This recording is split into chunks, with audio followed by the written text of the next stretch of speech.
તમને સ્પર્શતા તમામ સમાચારોની છે અમને ફિકર, અને એટલે જ હું આપના માટે લઈને આવ્યો છું પ્રાઇમ 9 વિથ જીગર.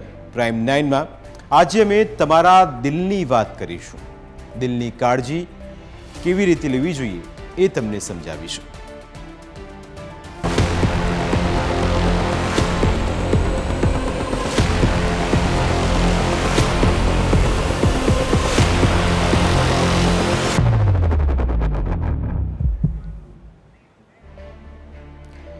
કોલેસ્ટ્રોલ વિશે મોટા ભાગના લોકોએ સાંભળ્યું હશે, અને કોલેસ્ટ્રોલનું લોહીમાં પ્રમાણ વધે એના કારણે હૃદય રોગનો ખતરો બહુ વધી જાય છે એ જાગૃતિ પણ આવી છે. ભારતમાં લોકો હૃદય રોગના જોખમો વિશે સતર્ક થઈ રહ્યા છે, પણ ડિસ્લિડેમિયા વિશે લોકોમાં બહુ જાણકારી નથી. આ માહોલમાં CSI એટલે કે કાર્ડિયોલોજિકલ સોસાયટી ઓફ ઇન્ડિયાએ ડિસ્લિપિડેમિયા અંગે નવી માર્ગદર્શિકા બહાર પાડી છે. આ નવી ગાઈડલાઇનમાં શરીરમાં કોલેસ્ટ્રોલનું સ્તર કેટલું હોવું જોઈએ એ માટે નવા ધારાધોરણો નક્કી કરવામાં આવ્યા છે. આ ધારાધોરણોની વાત કરતા પહેલા ડિસ્લિપિડેમિયા શું છે એ સમજવું પણ જરૂરી છે, કારણ કે તેનાથી જ આપને વિગતે ખ્યાલ આવશે. લોહીમાં લિપિડનું પ્રમાણ અસામાન્ય થઈ જાય છે. લિપિડ્સ લોહીમાં રહેલી ચરબી. લિપિડ શરીરના દરેક કોષમાં હોય છે. લિપિડ કોષો માટે એનર્જીનો એક સોર્સ હોય છે. હૃદય રોગનો ખતરો આ જ કારણે વધી જતો હોય છે. કોલેસ્ટ્રોલ લિપિડનો જ એક ભાગ છે. ખાણીપીણી અને બદલાતી લાઈફસ્ટાઈલની સીધી અસર આપણા હૃદય પર પણ થતી હોય છે. હવે સમજીએ કે કોલેસ્ટ્રોલ શું હોય છે. આપણા શરીરમાં બે પ્રકારના કોલેસ્ટ્રોલ હોય છે. એક તો ગુડ કોલેસ્ટ્રોલ અને બીજું બેડ કોલેસ્ટ્રોલ.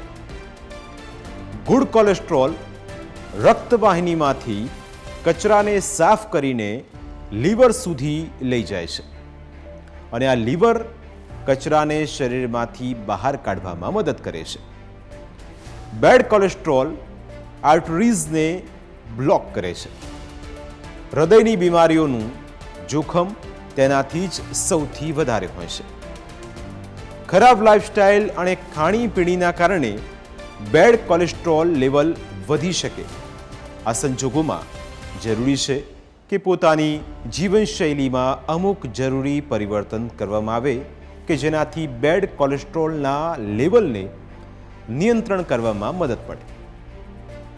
કાર્ડિયોલોજિકલ સોસાયટી ઓફ ઇન્ડિયાની ગાઈડલાઇન પ્રમાણે સામાન્ય લોકોમાં LDL-Cનું સ્તર 100 અને નોન HDL-Cનું સ્તર 130થી નીચે હોવું જોઈએ. ડાયાબિટીસ અથવા હાઈ બ્લડ પ્રેશર ધરાવતા લોકોએ LDL-Cને 70 અને નોન HDL 100થી નીચે રાખવાનું લક્ષ્ય રાખવું જોઈએ. કોલેસ્ટ્રોલનું પ્રમાણ એનાથી વધુ કે ઓછું હોય એ સ્વાસ્થ્ય માટે સારું નથી. હૃદય રોગનો હુમલો, કંઠમાળ, સ્ટ્રોક અથવા ક્રોનિક કિડની રોગોનો ઇતિહાસ ધરાવતા લોકો સહિત ખૂબ જ જોખમ ધરાવતા દર્દીઓએ તેમના LDL-C સ્તરને 55 mg/dl અથવા બિન HDL સ્તર 85 mg/dlથી નીચે રાખવું જોઈએ, અને તબીબોની પણ આ સલાહ છે. હવે હાર્ટ એટેકથી કેવી રીતે બચી શકાય? તમારે નિયમિત કસરત કરવી જોઈએ. આલ્કોહોલ અને તમાકુનું વ્યસન છોડવું જોઈએ. સૌથી મોટું, ખાંડનું સેવન જો તમે વધારે કરતા હો તો તેને ઘટાડવું જોઈએ. અને આ ઉપરાંત જીવનશૈલીમાં ફેરફાર પણ જરૂરી છે. 500 મિલીગ્રામ DL થી ઉપરના ટ્રાઇગ્લિસેરાઇડના સ્તર માટે ફેનોફાઇબ્રેટ, સેગ્લિટ્રાઇઝોર અને માછલીના તેલનો ઉપયોગ જરૂરી છે. કોલેસ્ટ્રોલ વિશે આપણે જાણીએ છીએ, તેથી આ પ્રમાણની માહિતી પહેલાં આપી, પણ એ પહેલાં ડિસ્લિપિડેમિયા વિશે જાણવું જરૂરી છે. ડિસ્લિપિડેમિયાને કારણે હાર્ટ એટેક આવી શકે છે. ભારતમાં ડિસ્પ્લીપિડિમેનિયાના રોગમાં ઝડપથી વધારો નાની ઉંમરના છોકરા કે યુવાનોમાં પણ એનો ભોગ બની રહ્યા છે. CSIએ ડિસ્પ્લીપિડિમેનિયા વિશે પ્રથમ માર્ગદર્શિકા બહાર પાડવી પડી. હવે ડિસ્પ્લેમિડિયા વિશે પ્રથમ માર્ગદર્શિકામાં શું છે? તો ભારતમાં ડિસ્પ્લીપિડિમેનિયા સાવ નવો શબ્દ છે. CSIના મતે ડિસ્પ્લીપિડિમિયા સાયલન્ટ કિલર છે. ડિસ્પ્લીપિડેમિયાના લક્ષણો ઘણીવાર બહાર દેખાતા નથી. રોગ ધીમે ધીમે શરીરમાં વધતો જાય છે, જેનાથી ઘણી બીમારીઓનું જોખમ વધી જાય છે. કોલેસ્ટ્રોલની ઓળખ માટે લિપિડ પ્રોફાઇલ ટેસ્ટ કરાવવો જરૂરી છે અને તબીબો પણ એ સૂચનો આપતા હોય છે. આ માર્ગદર્શિકા શરીરમાં લિપિડનું સ્તર નક્કી કરવા માટે બનાવવામાં આવી છે અને ભારતની પોતાની પહેલી માર્ગદર્શિકા છે. આ ગાઈડલાઇનમાં લિપિડ ટેસ્ટ પર ભાર મૂકવામાં આવ્યો છે. એથી સૌથી પહેલાં તો લિપિડ ટેસ્ટ વિશે જાણકારી અમે તમને આપીએ, જેનાથી ખ્યાલ આવે કે લિપિડ ટેસ્ટ છે શું. કોલેસ્ટ્રોલ સહિતના કચરાનું લોહીમાં પ્રમાણ જાણવા માટેનો આખો આ એક ટેસ્ટ છે. લિપિડ પ્રોફાઇલ અથવા તો લિપિડ ટેસ્ટ તેને કહેવાય છે. હૃદયરોગ થવાની સંભાવના વિશે જાણવા માટે આ ટેસ્ટ ખૂબ ઉપયોગી છે. હૃદયરોગ અને કાર્ડિયાક રિસ્ક એસેસમેન્ટમાં કોલેસ્ટ્રોલનો મહત્વનો ભાગ છે. લિપિડ પ્રોફાઇલમાં જ કોલેસ્ટ્રોલનો ટેસ્ટ પણ આવી જાય છે. લોહીમાં રહેલા 4 અગત્યના પદાર્થોનું પ્રમાણ તેનાથી માપવામાં આવે છે. કોલેસ્ટ્રોલનું ગુણોત્તર પણ તેમાંથી જાણવામાં આવે છે. કોઈ વ્યક્તિને હૃદયરોગ થવાનું જોખમ વધારે હોય તો કઈ સારવાર આપવી જોઈએ તે ડૉક્ટર લિપિડ પ્રોફાઇલ ટેસ્ટના રિઝલ્ટ પરથી નક્કી કરે છે. એકવાર દવા શરૂ થઈ જાય પછી ટ્રીટમેન્ટ મોનિટર કરવા માટે પણ લિપિડ ટેસ્ટ ઉપયોગી છે.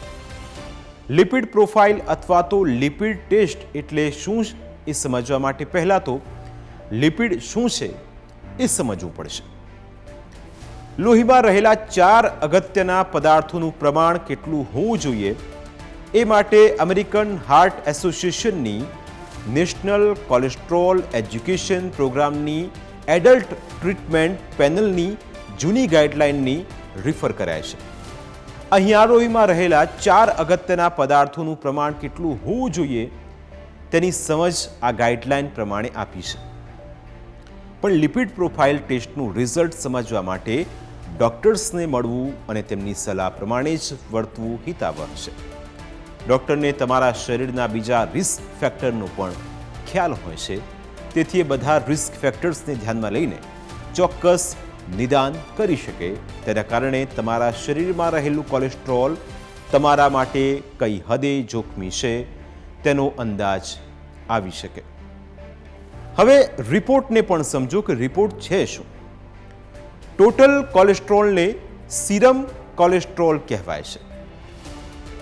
ટોટલ કોલેસ્ટ્રોલ 200થી ઓછું હોય તો નોર્મલ માનવામાં આવે છે.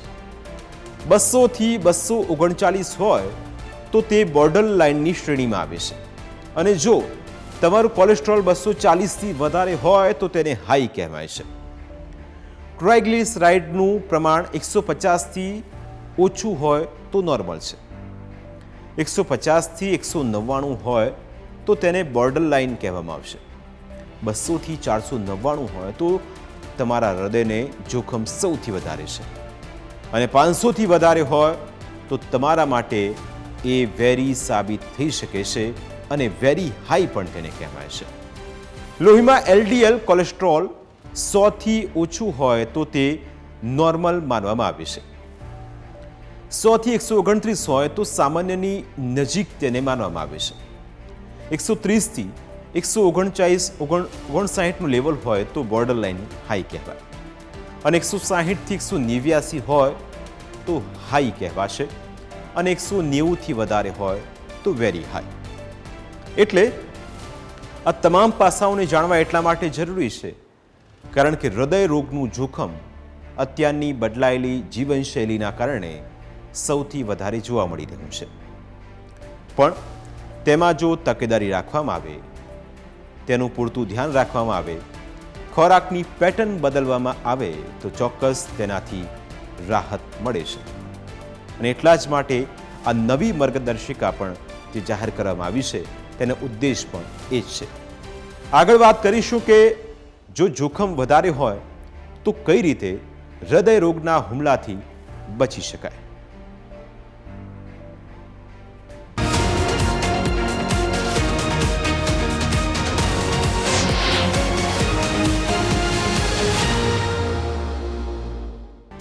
વાત તમારા હૃદયની થઈ રહી છે એને એટલા જ માટે એચડીએલ કોલેસ્ટ્રોલ ગુડ કોલેસ્ટ્રોલ કહેવાય છે, કારણ કે લોહીમાં એનું પ્રમાણ જેટલું વધુ હોય એટલું સારું અને ફાયદાકારક છે. પણ એચડીએલ કોલેસ્ટ્રોલ ઓછું હોય તો હૃદય રોગનો ખતરો વધે છે. લોહીમાં એચડીએલ કોલેસ્ટ્રોલ 40થી ઓછું હોય તો હૃદય રોગનો ખતરો વધે છે, જ્યારે 40થી 60 હોય તો હૃદય રોગનું એવરેજ રિસ્ક રહે છે. 60થી વધારે હોય તો હૃદય રોગનું ઓછું રિસ્ક રહે છે. લિપિડ પ્રોફાઇલ ટેસ્ટના ભાગરૂપે બીજા કેટલાક માપદંડોની પણ ગણતરી કરવામાં આવે છે અને એમાં VLDL કોલેસ્ટ્રોલ છે. આ સિવાય લોહીમાં રહેલા ટોટલ કોલેસ્ટ્રોલમાં એચડીએલ કોલેસ્ટ્રોલ એટલે કે ગુડ કોલેસ્ટ્રોલનું પ્રમાણ કેટલું છે એનો ગુણોત્તર એટલે કે રેશિયો કાઢવામાં આવે છે. કોલેસ્ટ્રોલ અને એચડીએલ કોલેસ્ટ્રોલનો રેશિયો તમારા શરીરમાં કોલેસ્ટ્રોલનું પ્રમાણ ચિંતાજનક હદે વધ્યું તો નથી ને એ બતાવે છે.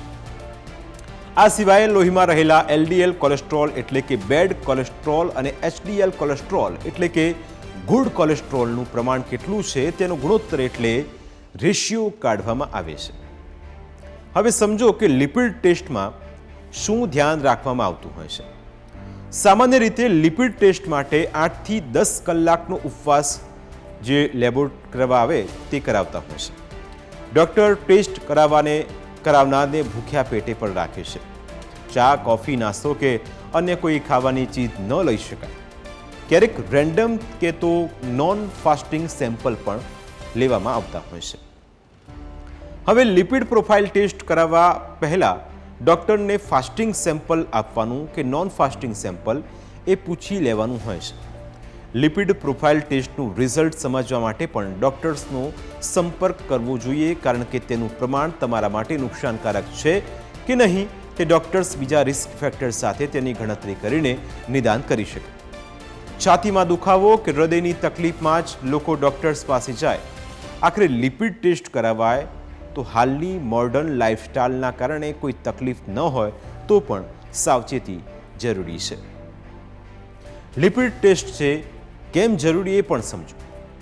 45 વર્ષની ઉંમર પછી લિપિડ ટેસ્ટ કરાવવો જોઈએ. ફેમિલીની મેડિકલ હિસ્ટ્રી હોય તો પણ લિપિડ ટેસ્ટ જરૂરી છે, જેથી ખ્યાલ આવે કે હૃદય કેટલું સ્વસ્થ છે. આ સિવાય જેમને હૃદય રોગ અથવા કાર્ડિયો વેસ્ક્યુલર ડિસીઝ થવાનું જોખમ હોય તેમણે પણ લિપિડ પ્રોફાઇલ ટેસ્ટ કરાવવો જોઈએ, કારણ કે તેનાથી હૃદયની તાકાત, હૃદય કેટલું કામ કરે છે ખબર પડે. આ લોકો ખાસ કરાવે ટેસ્ટ. સિગારેટની જેને લત છે અને સતત સિગારેટ જે પીવે છે અને એના વગર ચાલતું નથી તે લોકો પણ લિપિડ ટેસ્ટ કરાવે. વધારે પડતું વજન ધરાવતા લોકો, વધુ પડતો ચરબીયુક્ત ખોરાક, ફાસ્ટ ફૂડ વગેરે બિન આરોગ્યપ્રદ ખોરાક ખાતા લોકો, બેઠાડું જીવનશૈલી ધરાવતા લોકો, હાઈ બ્લડ પ્રેશર અને ડાયાબિટીસ ધરાવતા લોકો પણ લિપિડ ટેસ્ટ કરાવે એવી તબીબોની પણ એક ખાસ સલાહ હોય છે અને સૂચન પણ તે કરતા હોય છે. આવા લોકોએ પણ લિપિડ ટેસ્ટ કરાવી જ લેવો. એક માન્યતા એવી છે કે બાળકોના લોહીમાં કોલેસ્ટ્રોલ ન હોય, પણ અમેરિકન એકેડેમી ઓફ પીડિયાટ્રિક્સના કહેવા મુજબ બાળકોના લોહીમાં કોલેસ્ટ્રોલ હોઈ શકે. આ કારણે 9થી 11 વર્ષના દરેક બાળકનો અને ફરીથી તે બાળક 17થી 21 વર્ષનું થઈ જાય ત્યારે લિપિડ પ્રોફાઇલ ટેસ્ટ કરાવવું જોઈએ. આ ટેસ્ટ કરાવવાથી હાર્ટ ડિસીઝની ફેમિલી હિસ્ટ્રી હોય તો તેનો ખ્યાલ આવી જાય છે. ભારતમાં કોલેસ્ટ્રોલ વિશે વર્ષો સુધી બહુ સભાનતા નહોતી. આ કારણે લોહીમાં કોલેસ્ટ્રોલ વધી જાય અને અચાનક હાર્ટ એટેક આવી જાય એવું બહુ બનતું. હવે એનું પ્રમાણ ઘટ્યું છે, પણ છતાં જોખમ તો છે જ. એ જોતાં કોલેસ્ટ્રોલને સમજી લેવું અનિવાર્ય છે. આવા લક્ષણો જો તમને દેખાય તો સાવધાન રહેવું. છાતીમાં દુખાવો વધારે કોલેસ્ટ્રોલનું સામાન્ય લક્ષણ છે. છાતીમાં દુખાવો કે દબાણ એ હૃદયરોગના હુમલાનું સૌથી મોટું લક્ષણ છે. હાર્ટ એટેક લોહીમાં વધારે કોલેસ્ટ્રોલનું પરિણામ છે. સૂઈ રહ્યા હોય ત્યારે શ્વાસ લેવામાં તકલીફ પડતી હોય તો પણ ચેક કરાવી લેવું જોઈએ. થાક ઉચ્ચ કોલેસ્ટ્રોલનું સામાન્ય લક્ષણ છે. માથાનો દુખાવો પણ એક લક્ષણમાંથી એક છે. ગરદનની પાછળનો દુખાવો વધારે કોલેસ્ટ્રોલનું સૌથી મોટું લક્ષણ છે. પગમાં દુખાવો અને ખાસ કરીને ચાલતી વખતે થતો દુખાવો પણ કોલેસ્ટ્રોલના વધેલા પ્રમાણને દર્શાવે છે. તકલીફ થાય ત્યારે ડોક્ટર્સ પાસે જવામાં કશું ખોટું નથી, પણ શાણપણ તકલીફને પહેલાથી રોકવામાં છે. આ ગાઈડલાઇનમાં બેડ કોલેસ્ટ્રોલને કઈ રીતે રોકી શકાય તેના ઉપાય પણ દર્શાવાયા છે. વધારે પડતું કોલેસ્ટ્રોલ હૃદયરોગ ઉપરાંત સ્ટ્રોક સહિતની ગંભીર સ્વાસ્થ્ય સમસ્યાઓનું જોખમ વધારે છે. તેથી તેનાથી બચવાના ઉપાયો જરૂરી છે. કેવી રીતે બચી શકાય તો એ પણ અમે આપને સમજાવીએ. સૌથી પહેલા ઉપાય કે નિયમિત કસરત કરો, જેનાથી ખરાબ કોલેસ્ટ્રોલ આપના શરીરમાં નહીં વધે. દરરોજ અડધા કલાકની કસરત ખૂબ જરૂરી છે. બ્રિક્સ વોકિંગ, જોગિંગ વગેરે હૃદયરોગ માટે ખૂબ લાભદાયી છે. રોજ 30 મિનિટ મધ્યમ તીવ્રતાવાળો વ્યાયામ કરવો પણ જરૂરી છે. દરરોજ 10,000 પગલાં ચાલવાનું એક લક્ષ્ય રાખો અને એને પાર કરો. એક્સરસાઇઝ કરવાથી ગુડ કોલેસ્ટ્રોલ લેવલ વધે છે. આરોગ્યપ્રદ ભોજન પણ આરોગવું જોઈએ, જેથી આ પ્રકારની સમસ્યાઓનો સામનો ન કરવો પડે.